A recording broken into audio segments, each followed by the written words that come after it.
Welcome back to the mini vlog. ನಾನು ಸುಜಯ್ ಹೊರಗಡೆ ಹೋಗ್ತಾ ಇದ್ವಿ. ನಾನು ಇನ್ಸ್ಟಾಗ್ರಾಮ್ ಅಲ್ಲಿ ಒಂದು ವಸ್ತು ನೋಡಿದೆ, ತಕ್ಷಣ ಅದು ಬೇಕು ಅನ್ಸ್ತು, ಹಾಗಾಗಿ ಹೋಗ್ತಾ ಇದೀವಿ. ಯೂಶಲಿ ನಾವು ರೆಗ್ಯುಲರ್ ಆಗಿ ಇದೇ ಅಂಗಡಿಯಲ್ಲೇ ತಗೊಳ್ಳೋದು, ನಮ್ಮ ಪೂಜಾ ರಿಲೇಟೆಡ್ ಎಲ್ಲಾನು. ರವೀಂದ್ರ ಅಣ್ಣ ಅವ್ರ ಅಂಗಡಿ ಆಲ್ಮೋಸ್ಟ್ ಇದು ಎಲ್ಲರಿಗೂ ಗೊತ್ತಿರುತ್ತೆ ನಮ್ಮ ಚಿಕ್ಕಬಳ್ಳಾಪುರದಲ್ಲಿ. ಈ ಸ್ಟೆನ್ಸಿಲ್ ನೋಡಿದೆ ತಕ್ಷಣ ಬೇಕು ಅನಿಸ್ತು. ನಾನು ಆಲ್ರೆಡಿ ಈ ಸ್ಟೆನ್ಸಿಲ್ ಅವ್ರ ಅಂಗಡಿಯಲ್ಲಿ ನೋಡಿದೆ, ಹಾಗಾಗಿ ಪರ್ಟಿಕ್ಯುಲರ್ ಆಗಿ ಡೈರೆಕ್ಟ್ ಆಗಿ ಅಲ್ಲಿಗೆ ಹೋಗ್ಬಿಟ್ಟು ತಗೊಂಡಿದ್ದು. ನೆಕ್ಸ್ಟ್ ಟೈಮ್ ಅದ್ರಲ್ಲಿ ರಂಗೋಲಿ ಹಾಕಿದಾಗ ನಾನು ತೋರಿಸ್ತೀನಿ ಹೇಗೆ ಬರುತ್ತೆ ರಂಗೋಲಿ ಅನ್ನೋದು.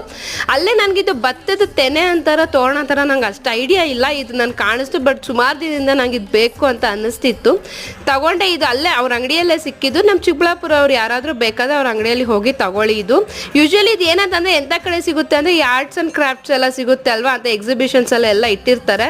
ಬಟ್ ನಾನು ಬೆಂಗಳೂರಿಗೆಲ್ಲ ಹೋಗಿ ತಗೊಳ್ಳೋದೆಲ್ಲ ಸ್ವಲ್ಪ ಆಗೋದಿಲ್ಲ, ಹಾಗಾಗಿ ಇಲ್ಲಿ ತಗೊಂಡಿದ್ದು. ಹೇಗೆ ಕಾಣಿಸ್ತಿದೆ ನಮ್ಮ ಬಾಕ್ಲಿಗೆ ಅನ್ನೋದನ್ನ ಕಮೆಂಟ್ ಬಾಕ್ಸಲ್ಲಿ ತಿಳಿಸ್ಕೊಡಿ. ನಾನು ನಿಮ್ಗೆ ನೆಕ್ಸ್ಟ್ ವಿಡಿಯೋ ಸಿಗ್ತೀನಿ. ಅಂಟಿಲ್ ದೆನ್ ಟೇಕ್ ಕೇರ್, ಬಾಯ್ ಬಾಯ್.